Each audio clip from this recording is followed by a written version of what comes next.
GMNA uses artificial intelligence for generated speech, visuals, and production. AI-generated content may contain errors. Please verify important information before making decisions or taking action.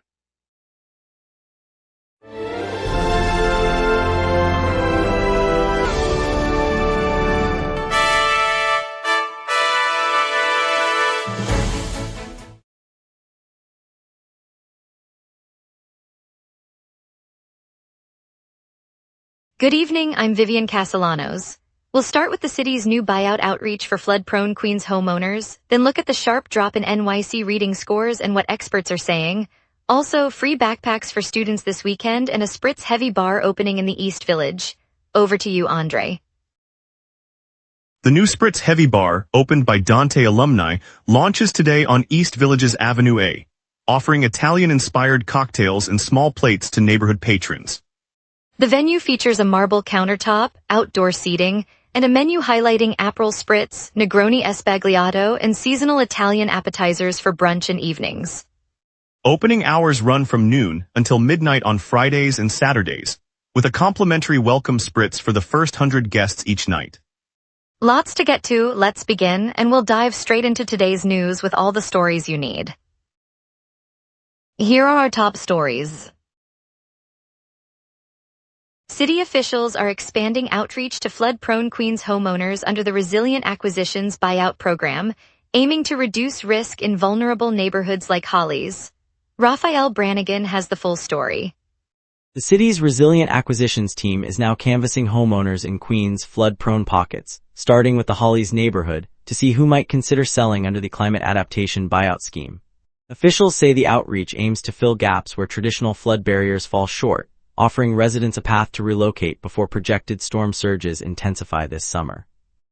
The program, a pillar of New York's broader resilience plan, will assess each property's risk profile and present fair market offers to those willing to participate. By gradually acquiring at-risk homes, the city hopes to create open space that can absorb water and reduce future damage. The outreach includes mailed surveys and door-to-door visits to ensure every affected household receives information. Raphael Brannigan, GMNA News, Hollies. Reading test results for New York City students fell sharply in 2026, erasing the sizable gains recorded in 2025. City officials released the latest statewide exam data on Tuesday, showing a marked decline across all boroughs and grade levels. Education specialists said the drop raises concerns about the reliability of the statewide exam, noting that comparable districts did not experience similar reversals. Some analysts pointed to recent changes in test format and scoring algorithms as possible factors, while others suggested that instructional disruptions from earlier pandemic recoveries may still be influencing outcomes. The Department of Education has promised a thorough review of the testing process and will work with the State Education Board to determine whether adjustments are needed before the next reporting cycle. Parents and teachers await clarification on how the findings will affect upcoming curriculum planning. Police say a suspect opened fire on two construction workers on the Upper West Side after an argument turned physical. The shooting occurred near Central Park on August 14. According to authorities, the assailant discharged 3 rounds, striking both workers. Emergency responders arrived quickly, providing medical aid before transporting the victims to a nearby hospital. The injured men remain in serious condition. Police have secured the scene and are conducting a thorough investigation. The block was cordoned off as detectives collected ballistic evidence and photographed the scene. Investigators are also interviewing workers from the construction site and nearby businesses for additional information. No arrests have been made and the suspect's identity has not been released. Officers are canvassing the area for witnesses and reviewing surveillance footage. The investigation is ongoing as detectives work to determine a motive and locate the shooter. Tenant advocacy groups have moved to dismiss a landlord lawsuit challenging the June 26 Rent Guidelines Board freeze on 1-year and 2-year rent-stabilized leases, while Legal Aid Society and Services NYC seek to intervene. Dominic Salerno has the story. On August 13th, tenant advocacy groups gathered outside the courthouse, filing a motion that asks a judge to throw out the landlord's case against the Rent Guidelines Board's June decision. That decision froze any increase on 1-year and 2-year rent-stabilized leases, a move landlords say infringes on their rights. The Legal Aid Society and Legal Services NYC have also stepped in, filing a joint motion to intervene and represent renters' interests. Both filings argue the board's freeze complies with city law and that the landlord's challenge should never have reached the courtroom. The hearing is set for later this month, with both sides poised to present their arguments. Dominic Salerno, GMNA News, New York City. Commuters at Union Square subway station are battling a sweltering environment as the platform temperatures climb to record levels this afternoon. The Manhattan Hub, the busiest stop in the city's transit network, has been flagged by riders as the hottest station across the entire subway system. Heat meters installed by the Metropolitan Transportation Authority recorded temperatures that far exceed the comfort range, prompting passengers to seek shade near the mezzanine and to fan themselves with any available material. Officials acknowledge the conditions, noting that the station's deep underground layout and limited ventilation contribute to the buildup. The MTA says crews are evaluating additional cooling measures, but no immediate relief has been promised. As the rush hour crowd continues to swell, riders stay hydrated and move cautiously through the congested, overheated corridors. Coming up, we'll explore how free backpacks and supplies are heading to NYC students this weekend, plus more local stories. We will be right back.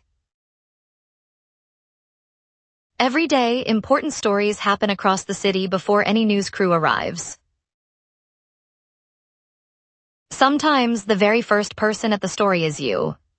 When you witness something newsworthy, open the GMNA Citizen Reporter app and start your report. The app guides you through every step while your report is delivered directly to the GMNA newsroom.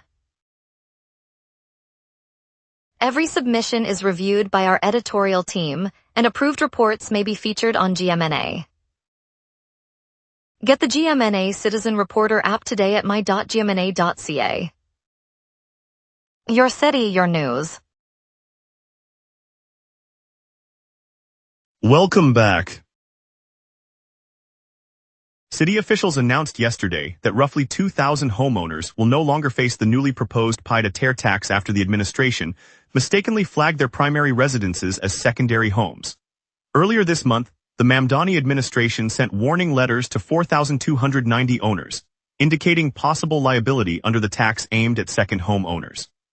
After reviewing the data, officials confirmed that the majority of those notices were issued in error, clearing the affected households from any payment obligation.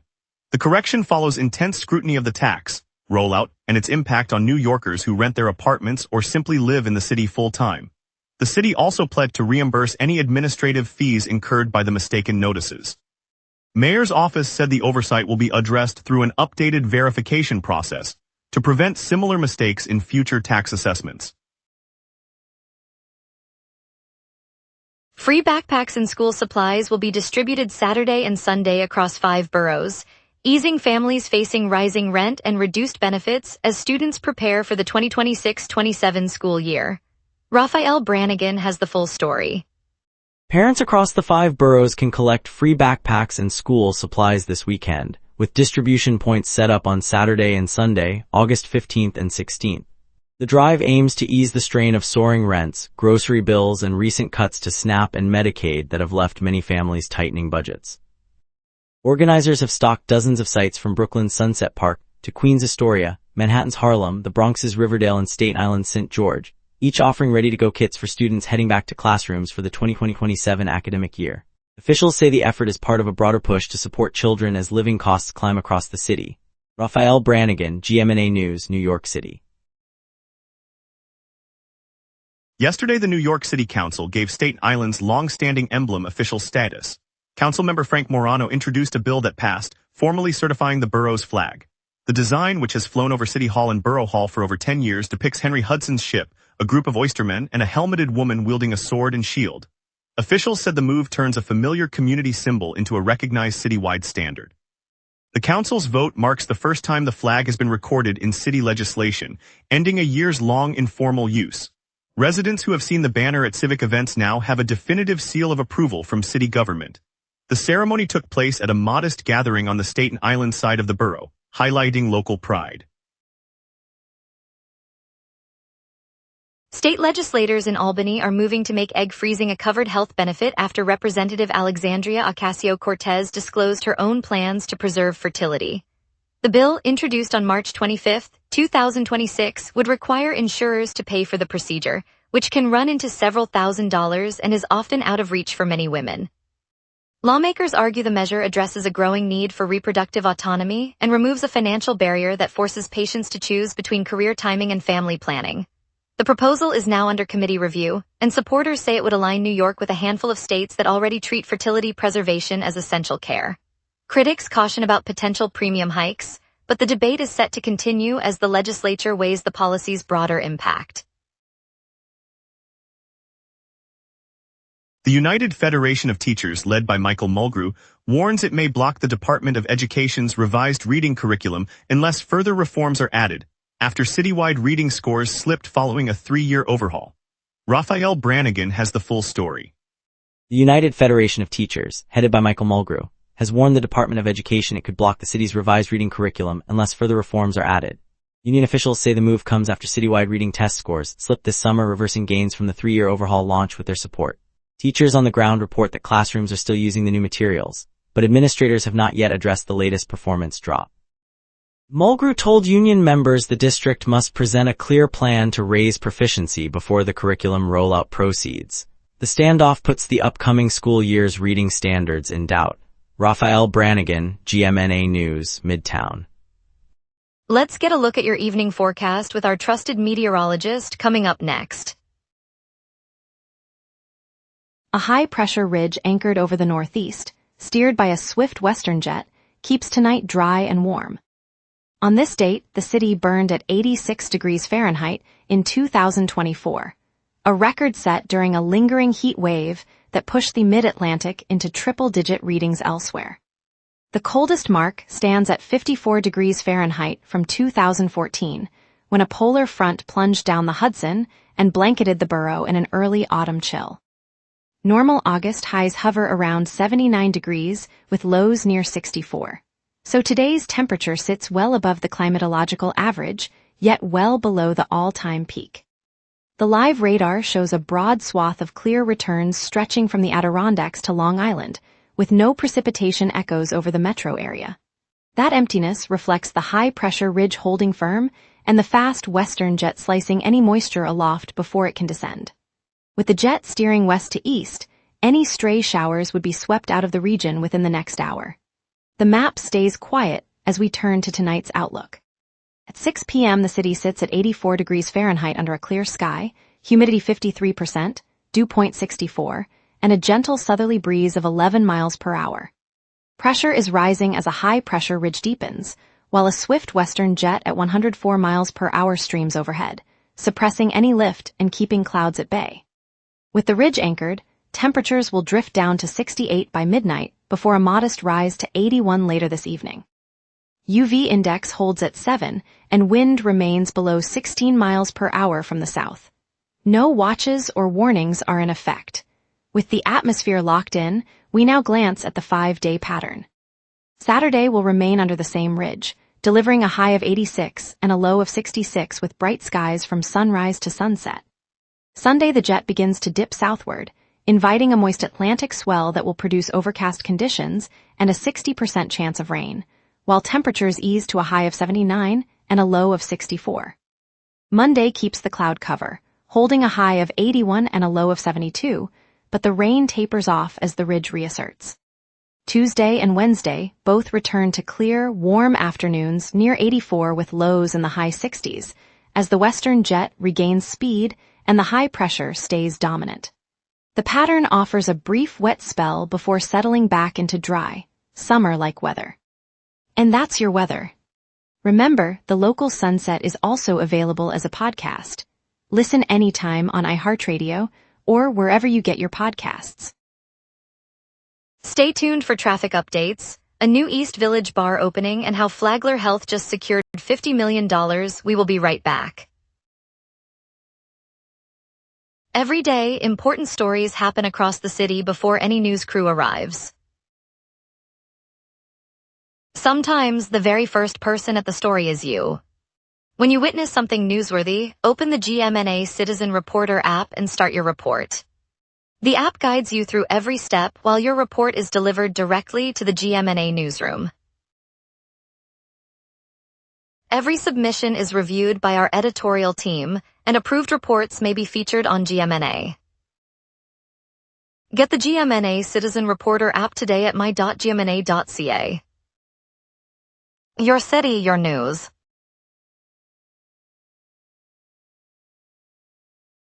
The biggest impact right now is the L train. Track and signal work forces a reduced schedule, so riders between Bedford Avenue and 8th Avenue should expect 3 to 5 minute delays and crowded platforms. Take the G or F lines as alternatives if you can. On the streets, East 10th Street bridge work between Avenue D and FDR service is keeping one lane closed, creating slowdowns near the Lower East Side. A crane on West 10th Street between 6th Avenue and 5th Avenue is also limiting traffic, with brief stoppages during lifts. Greenpoint Avenue Bridge over Newtown Creek remains under repair, so expect lane reductions and occasional backups in Greenpoint. Aside from those spots, FDR Drive, the Brooklyn-Queens Expressway and the major avenues are moving freely. Expect the L train delays to linger through the evening, and keep an eye on the East and West 10th corridors as crews finish up later tonight. Dante Alums are rolling out a spritz-heavy Italian restaurant/aperitivo bar in the East Village today, pairing fresh seafood and pasta with late-night discoteca bites, perfect for a quick escape from the summer heat.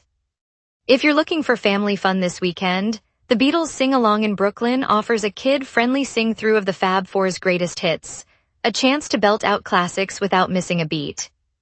For the Star Wars crowd, Brooklyn's ballpark is turning the diamond into a galaxy far away with a themed night that blends baseball thrills and lightsaber-lit nostalgia, great for a date or a friend's outing.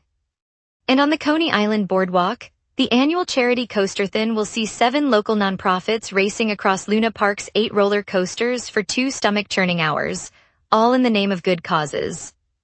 Those are the top picks shaping the city's vibe today and this week. And now here's Desmond with sports. Hot off the press, New York's teams are shaping up for pivotal moments. Brooklyn Nets guard Igor Demon's heated reaction to a foul against Golden State in the California Classic shows a competitive edge that the podcast will dissect, giving fans insight into his defensive instincts and how his intensity could shape the Nets' rotation as they chase a playoff spot. The New York Yankees launch a 6-game road swing against Toronto, and fans can catch the opener on Apple TV at no cost, a boost for the clubhouse as they seek to translate early season pitching depth into a winning streak that could set the tone for the summer stretch. Despite averaging just over 3 runs per game on their recent home stand, the New York Yankees have managed a 4-win, 3-loss stretch, a rarity that underscores how their bullpen and timely hitting have compensated for an anemic offense, but sustained success will demand a spark from the middle of the lineup. New York Giants safety Jason Pinnock showcased his range in practice as the team settles under defensive coordinator Dennard Wilson, whose Ravens-inspired scheme could elevate the secondary. The emerging rivalry with fellow safety Tyler Nubin adds intrigue, forcing the Giants to decide which playmaker fits the new aggressive look. With starter John Michael Schmitz sidelined by a concussion and backup Lucas Patrick still nursing a knee, the New York Giants have been forced to rotate practice squad linemen and recent signee Brendan James at center, leaving little justification for moving Marcus Mbo into the role until health returns. The New York Yankees will see Carlos Rodon make his second rehab start this week, a move that sharpens the rotation debate between left-hander Will Warren and right-hander Ryan Weathers for a bullpen slot, a decision that could solidify depth as the club eyes a late-season push. Stay tuned as the city's battles unfold through summer's final stretch. Thanks, Desmond. Flagler Health in Manhattan's Flatiron District just landed a $50 million investment to scale its AI-driven musculoskeletal care platform. The digital health startup, founded by clinicians and engineers, uses machine learning to diagnose and guide treatment for back, joint, and sports injuries, letting patients get specialist-level recommendations from their phones. The new funding will fund a headquarters expansion and create roughly 200 new jobs, adding fresh tech health talent to a neighborhood already buzzing with startups and design firms. For New Yorkers, that means faster, more affordable access to cutting-edge care without the usual wait. It's a reminder that the city's biggest strength is its ability to turn innovation into everyday health for its people. Up next, we'll break down Mayor Mamdani's plan to cover childcare co-pays for 22,000 families and what's next. Every day, important stories happen across the city before any news crew arrives. Sometimes the very first person at the story is you. When you witness something newsworthy, open the GMNA Citizen Reporter app and start your report. The app guides you through every step while your report is delivered directly to the GMNA newsroom. Every submission is reviewed by our editorial team, and approved reports may be featured on GMNA. Get the GMNA Citizen Reporter app today at my.gmna.ca. Your city, your news. Welcome back. Mayor Mamdani announced the city will cover weekly childcare co-pays for eligible families, removing out-of-pocket costs for 22,000 households receiving subsidized care. Dominic Salerno has the full story. Mayor Mamdani announced today that the city will foot the weekly co-pay for families enrolled in the subsidized childcare program, wiping out that out-of-pocket expense for roughly 22,000 households. Under the new directive, eligible parents will no longer owe the modest weekly fee that typically accompanies the city's childcare vouchers, effectively turning the service into a free offering for those families.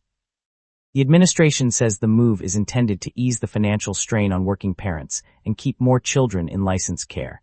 Officials estimate the policy will lift a significant burden for thousands of New Yorkers who rely on the program to stay in the workforce. Dominic Salerno, GMNA News, Midtown. The City Council has introduced legislation to move pedicab oversight to the Taxi and Limousine Commission and to require meters on rides after 172 complaints about fares reaching $1,000. Raphael Brannigan has the full story. Pedicabs line the bustling avenues of Midtown, their bright canopies drawing tourists eager for a quick spin. But city officials say the ride prices have spiraled, with some fares climbing to $1,000, prompting a wave of 172 complaints since early 2021. In response, the council unveiled a bill that would move pedicab regulation from the current board to the Taxi and Limousine Commission and mandate a standard meter on every ride. Lawmakers hope the meter will cap fares and bring consistency for riders and drivers alike. The proposal is expected to move through committee hearings later this month. Raphael Brannigan, GMNA News, New York City. Thank you, New York City, for joining us tonight. From the sweltering heat turning Union Square subway into a sauna to the many stories that shape our streets, we appreciate your attention. I'm Vivian Castellanos. Tune in tomorrow for more of the city's pulse. Good night.